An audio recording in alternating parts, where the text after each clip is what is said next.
Hi friends, আমি প্রকৃতি চলে এসেছি আরেকটি নতুন রেসিপি নিয়ে। আজ আমি বানাবো ভেজিটেবল স্টাফড পরোটা। যেই পরোটাটা বানাতে খুবই কম সময় লাগে আর খুবই কম উপকরণ দিয়ে তৈরি করেছি। আর এইভাবে পরোটা বানালে বাচ্চাদের দেবেন, তাদেরও খুবই ভালো লাগবে খেতে। ব্রেকফাস্ট কিংবা টিফিনে আপনারা এই পরোটাটা বানিয়ে ফেলতে পারেন। আমি লিঙ্কে আরও পরোটার রেসিপি আপনাদের দিয়ে দেব, আপনারা একটু চেক করে নেবেন। আর এই পরোটাটা বানাতে কি কি লেগেছে সেগুলো আমি ডেসক্রিপশন বক্সে দিয়ে দেব, সেখান থেকেও চেক করে নিতে পারেন। 2 কাপ ময়দা নিয়েছি, আপনারা চাইলে এটা আটা দিয়েও বানাতে পারেন।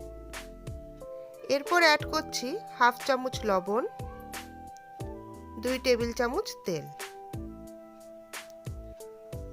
লবণ আর তেলটা ভালোভাবে ময়দার সাথে মিশিয়ে নিচ্ছি।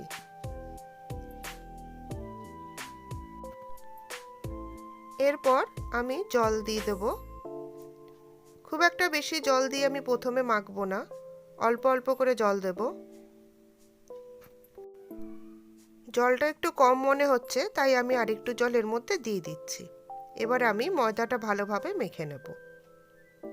ময়দাটা মাখা হয়ে গেছে, খুব একটা শক্ত মাখবো না, একটু হালকা নরমই থাকবে। এবার যাচ্ছি নেক্সট প্রসেসে। কিছুটা আটা আমি ছড়িয়ে নিচ্ছি, আর ওই ময়দা মাখার থেকে কিছুটা ময়দা নিয়ে আমি গোলা করে নিয়েছি। এবার গোলাটাতে আটা মাখিয়ে আমি রুটির মতো করে বেলে নিচ্ছি।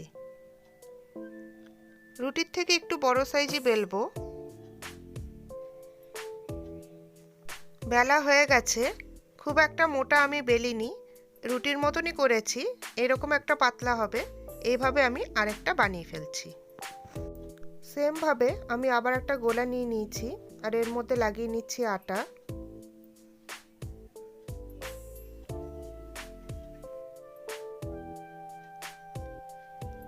বেলা হয়ে গেছে, এইভাবে আমি বাকি পরোটাগুলো বেলে নেব। একটা বেলা পরোটার মধ্যে দিয়ে দিচ্ছি টমেটো সস। ভালোভাবে টমেটো সসটা আমি স্প্রেড করে নিচ্ছি। এর উপর ছড়িয়ে দেব কুচনো পেঁয়াজ।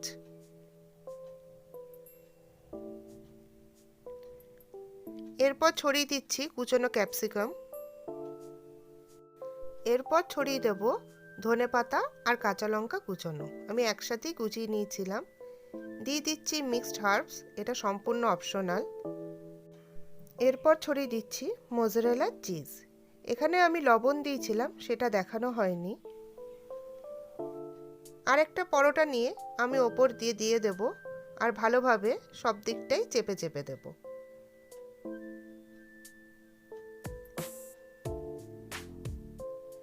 একটা কাঁটা চামচ দিয়ে আমি সব দিকটা চেপে দিচ্ছি, যাতে ভেতরে যে ফিলিংসটা আমরা দিয়েছিলাম সেটা যেন বেরিয়ে না যায়।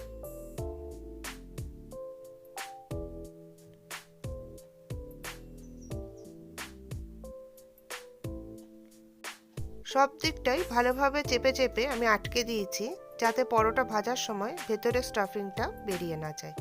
এইভাবে আমি বাকি পরোটাগুলো বানিয়ে ফেলছি। যাচ্ছি নেক্সট স্টেপে। একটা তাওয়া নিয়ে নিয়েছি, এবার এর উপরে দিয়ে দিচ্ছি পরোটাটা। খুবই সাবধানে দিতে হবে, যেহেতু ভেতরটা নরম থাকে। এইভাবে আমি মিডিয়াম টু লো ফ্লেমে 5 থেকে 6 মিনিটের মতো সেঁকে নেব। ফেরত আসলাম। এবার খুবই সাবধানে এটাকে উল্টাতে হবে, আর আরেক সাইডটাও ভালোভাবে সেঁকে নিতে হবে। আর একটু চেপে চেপে সেঁকতে হবে, যেহেতু ভেতরে স্টাফিং আছে। আরেকটা দিকও সেঁকা হয়ে গেছে। এবার আমি দিয়ে দেব তেল। ভালোভাবে তেল স্প্রেড করে দিচ্ছি।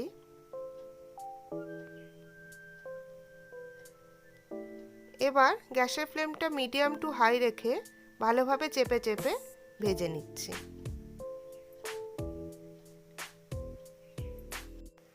এক সাইড ভাজা হয়ে গেছে, উল্টে দিলাম। দেখতেই পাচ্ছেন যে কত সুন্দর কালার চলে এসেছে। আবার আমি চেপে চেপে আরেকটু ভেজে নিচ্ছি। পরোটাটা বানানো কমপ্লিট। এইভাবে আমি বাকি পরোটাগুলো বানিয়ে নিচ্ছি।